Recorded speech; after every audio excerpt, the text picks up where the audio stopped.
E aí galera, João Corrêa aqui mais uma vez para vocês e hoje trouxe um convidado bem especial aqui para falar com a gente sobre um tema que é muito discutido aí nas artes marciais, que é a questão das projeções. A gente tem alguns estilos que trabalham muito as projeções, outros que não trabalham, e hoje eu trouxe um especialista aqui nessa parte de luta de projeção para poder conversar e ajudar a gente a entender como que funciona essa estratégia de luta aí.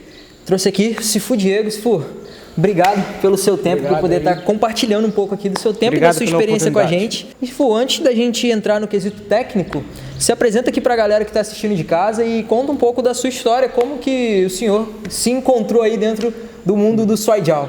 Ok, primeiramente obrigado aí pela presença, pela participação aí. Então, eu comecei a praticar Kung Fu com meus 12 anos de idade, em Bugaçu, onde tinha uma das maiores academias da América do Sul, mestre Josenir Silva. Então foi com eles que eu comecei a ter o contato com o Kung Fu. E lá eu fiquei durante 10 anos. Qual o estilo que você treinou inicialmente? Eu comecei com o Hungar e com o boxe chinês. Então legal. Até então eu não gostava de Suai Jiao. Justamente nunca gostei de Suai Jiao. Justamente porque achava difícil, né? Sim. Porque o Suai Jiao o pessoal pensa que é fácil, mas é muito complicado, tem muitos detalhes, então tem que se dedicar completamente para o Suai Jiao. Então eu ficava só mais na parte do boxe chinês, daí teve a oportunidade de eu ir competir fora do Brasil. E tinha que ser só no Suai Jiao, porque no boxe chinês hoje, para você sair com o boxe chinês, são muitos atletas. Sim, então e o Suai Jiao hoje é pouco. Então aí o meu mestre chegou e falou: tem uma vaga do seu peso, da sua idade, da sua categoria. Eu falei: legal, né? Bacana. E onde foi essa competição? Foi o Wenzhou, na China. China. Foi o primeiro campeonato que eu consegui competir para fora. Aí. Caramba. E o resultado? Eu fiquei em quinto. Fiquei em quinto lugar. Tinha 17 na minha chave, né? Um ótimo resultado. Campeonato de Suai Jiao na China. Sim, na China ainda, entendeu? O cenário do Suai Jiao na China hoje ele é bem diferente de como era no Brasil. Como que é hoje o cenário do Suai Jiao no Brasil? Para quem não conhece, na verdade, o Suai Jiao, depois você pode até explicar um pouco melhor, mas o Suai Jiao, ele é uma ramificação do Kung Fu, é um estilo dentro do Kung Fu, né? Que visa principalmente técnicas de defesa pessoal, principalmente com projeção, mas pelo que eu estava conversando aqui com o senhor, também tem uma parte mais de combate de punho também, de chute. Sim. Como que funciona essa diferenciação? Porque assim, o Suai Jiao ele foi criado para guerra, entendeu? Então, e na guerra você não pode ficar com um lero-lero com o seu adversário, você tem que finalizar logo o adversário, porque logo vai estar vindo outro. Não tem muita regra. Não tem muita regra. Não tem regra. Entendeu? É para sobreviver. Então ele foi criado junto com o imperador Wang Di, que é conhecido como Imperador Amarelo, na margem de um rio, porque ele perdia muitos homens, soldados naquela época. Aí ele pensou: então vamos começar. Aí ele bolou um jeito, falou assim: vamos se esquivar, derruba o oponente e depois a gente mata ele. Mais uma estratégia. Foi uma estratégia, exato. Em vez de vir, então a gente traz, esquiva deles, derruba, que no chão eles vão estar, digamos assim, mais invulneráveis, né? Mais fáceis de matar, e depois a gente mata. E com que isso foi dando resultados bons para o soldado deles. Aí, conforme eles começaram a perder menos, começaram a vencer mais as batalhas, aí eles montaram um dia justamente só para isso, um dia do ano, que entre eles se reuniram e começava a aperfeiçoar melhor entre eles mesmos. Aí foi quando começou os torneios de Suai Jiao. Nossa, que interessante. E é engraçado porque, de fato, a gente vê que num combate corpo a corpo sem regras, as coisas sempre tendem a ir para o solo. Sim. Eu sempre costumo falar isso muito para os alunos, que eles terem esse controle da distância é essencial por conta disso. Porque numa luta com regra, a gente tem essa distanciação de ir e voltar, de ter essa trocação. Numa luta sem regra, na grande maioria das vezes, até quando você vê uma briga de rua de duas pessoas totalmente leigas, você vê que naturalmente ela tende a ir para o solo. E faz muito sentido. De fato, na guerra, provavelmente pelo que se estuda, grande parte da luta era dessa forma, de cair e depois a luta se desenrolar ali. Muito interessante, não conhecia essa parte da história do Suai Jiao. Eu conheço que é um dos estilos mais antigos da China. Como que foi essa sua formação? Você me falou que você foi para Taiwan para poder estudar o Suai Jiao. E como que aconteceu tudo isso? Então, inicialmente eu tive contato com o Suai Jiao através do mestre Josenir.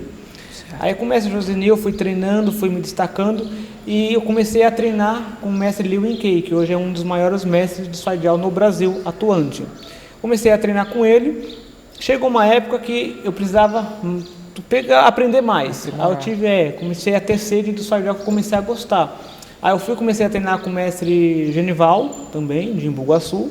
Aí eu queria aprender mais, entendeu? Porque eu sou assim, você tem que fazer uma coisa, tem que fazer... Pra quem não gostava, decidiu se aprofundar e se tornar um especialista no Exato, Soijal. Eu vi que o Soijal era muito bom, entendeu? Então eu comecei a buscar mais, me aprofundar na história do Soijal. Eu fui gostando, fui me envolvendo. Em 2015, conheci o mestre Roger Show. Aí eu comecei a ter contato com eles, eu comecei a trocar algumas experiências com eles via Facebook. Aí até que ele me convidou para ir para lá. Eu fui feliz para lá. Aí chegando lá eu tive a surpresa de ele me chamar para ser discípulo dele, representante aqui no Brasil, né? Treinei lá durante meses com ele lá.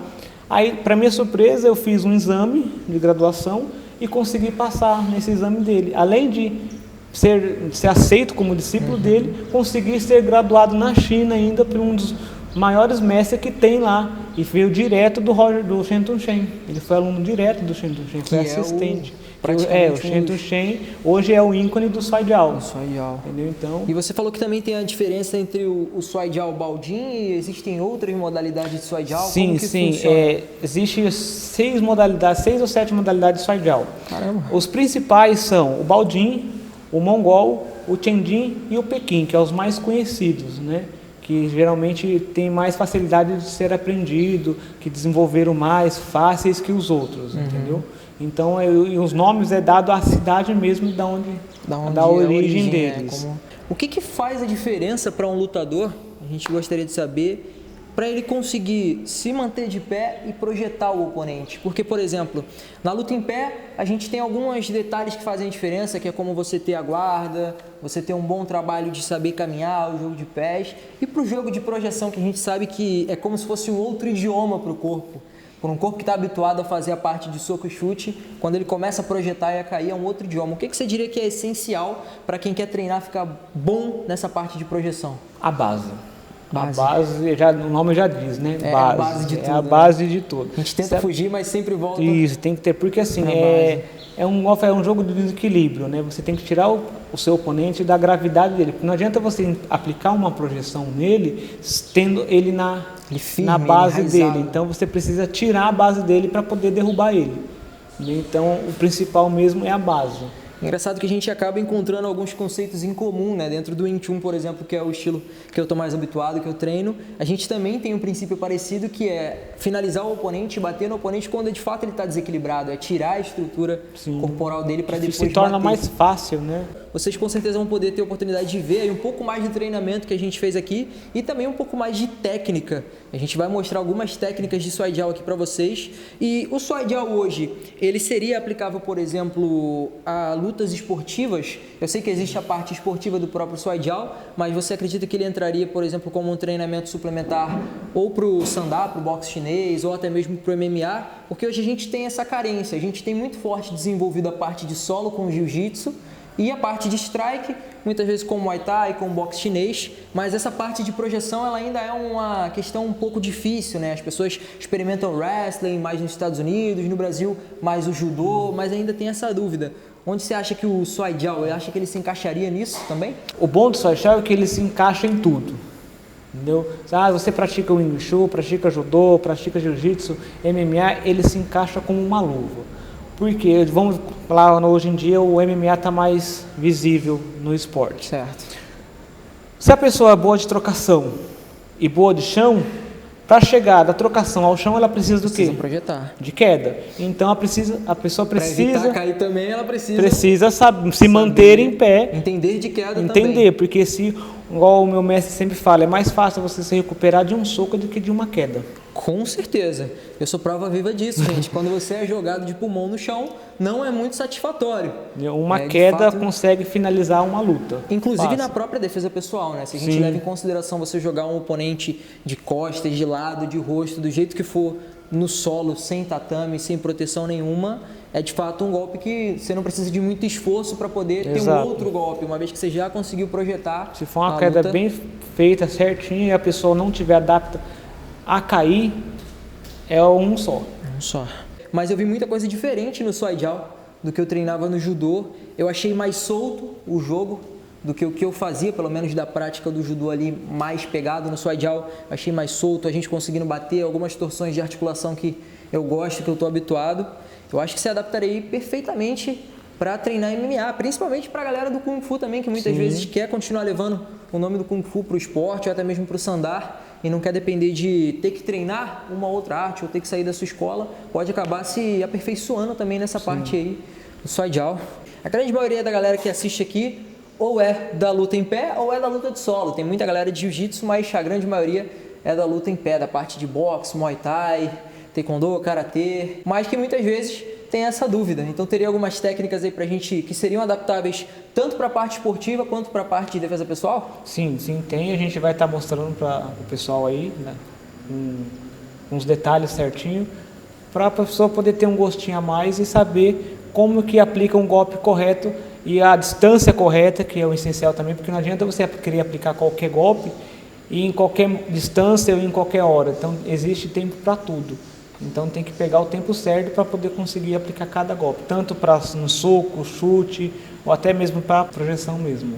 Show de bola. Então no próximo vídeo a gente vai falar aí sobre a questão das técnicas, a gente vai mostrar algumas técnicas de Shuai-Jiao para você passo a passo. E mestre, quero mais uma vez agradecer o seu tempo e pelo treinamento que a gente pôde fazer aí. E se você ainda não acompanha a gente aqui no canal, não viu ainda o treinamento que a gente vai fazer, a gente fez um treinamento aqui de 3 dias com eles de Shuai-Jiao, com direito aí a um desafio que a gente cumpriu aí, de tentar fazer uma luta com um dos instrutores. Então tenho certeza que você vai gostar bastante de assistir isso daí e também a técnica para você praticar. Se você quiser se aprofundar e treinar mais no dia a dia o Shuai-Jiao, mestre, onde que eles podem te encontrar para poder treinar diretamente com o senhor? Então, hoje a minha sede fica em Taboão, em São Paulo, Taboão da Serra, mas nós também temos uma filial em Bugaçu, uma filial em Tapicerica, uma filial em Budas Artes também, e é isso aí. Então a galera que está em São Paulo não pode perder a chance de ir lá treinar e conhecer o Shuai-Jiao de perto. Eu vou deixar o endereço aqui, todos os dados do Sifu Diego e da escola dele para vocês olharem aqui na descrição do vídeo. E vamos lá agora para a parte do treino, né? Vambora!